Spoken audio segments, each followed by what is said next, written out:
ககன்யானுக்கான முதல் ஒருங்கிணைந்த ஏர்டிராப் சோதனை வெற்றி இஸ்ரோ அறிவித்துள்ளது. இஸ்ரோவின் முதல் விண்வெளி பயணமான ககன்யானில் செல்ல உள்ள விமானி வீரர்கள் பாதுகாப்பாக தரையிறங்குவதை உறுதிப்படுத்தும் முதல் ஒருங்கிணைந்த ஏர்டிராப் சோதனை வெற்றிகரமாக நடத்தப்பட்டுள்ளது. இது தொடர்பாக இஸ்ரோ வெளியிட்டுள்ள பதிவில், ககன்யான் பயணத்தின் தொடக்கம் முதல் முடிவு வரை முழுமையான ஒருங்கிணைந்த ஏர்டிராப் சோதனை வெற்றிகரமாக நிறைவேற்றப்பட்டுள்ளது.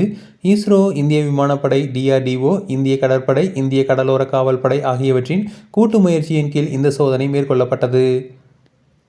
விண்வெளி பயணத்தில் மேலே புறப்படுவது முதல் பத்திரமாக கீழே தரையிறங்குவது வரை அனைத்துமே விண்வெளி வீரர்களுக்கு மிகவும் ஆபத்தானதாக இருக்கும் என்று எதிர்பார்க்கப்படுகிறது.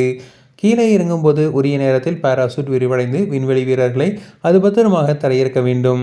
இதை உறுதிப்படுத்தும் நோக்கில் 5 டன் எடையுள்ள போலி குழுக்கள் மேலே அனுப்பப்பட்ட பிறகு பாராசூட் மூலம் பத்திரமாக கீழே இறக்க முயற்சி மேற்கொள்ளப்பட்டது. இந்த முயற்சி வெற்றி பெற்றிருப்பது ககன்யான் திட்டத்தின் முக்கியமான மைல்கல்லாக பார்க்கப்படுகிறது.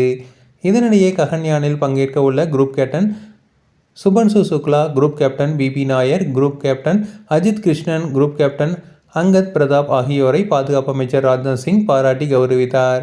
இந்த நிகழ்வில் பேசிய ராஜ்நாத் சிங், 4 ககன்யான் விண்வெளி வீரர்களும் நாட்டின் ரத்தினங்கள், தேசிய லட்சியங்களில் முன்னோடிகள் என்று தெரிவித்துள்ளார்.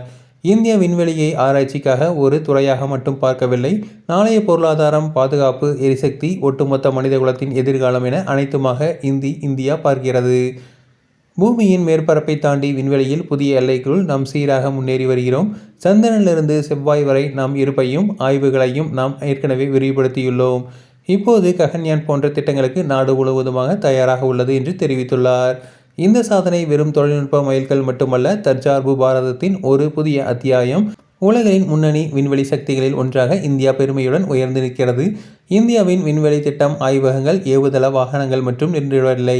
இது நமது தேசிய விருப்பங்கள், உலகளாவிய பார்வை ஆகியவற்றின் பிரதிபலிப்பாகும் என்று தெரிவித்துள்ளார். சந்திராயன் முதல் மங்கள்யான் வரை மன உறுதியால் மிகவும் சவாலாக இலக்குகளை குறிப்பிடத்தக்க சாதனைகளாக மாற்ற முடியும் என்பதை இந்தியா நிரூபித்துள்ளது.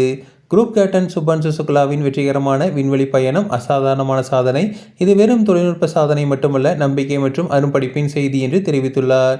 இந்த பாராட்டு விழாவில் முப்படைகளின் தளபதி ஜெனரல் அனில் சௌகான், விமானப்படை தலைவர் air chief marshal AB Singh உள்ளிட்டோர் கலந்து கொண்டனர். தொடர்ந்து இதுபோன்ற செய்திகளுக்கு எங்கள் சேனலை சப்ஸ்கிரைப் செய்யவும்.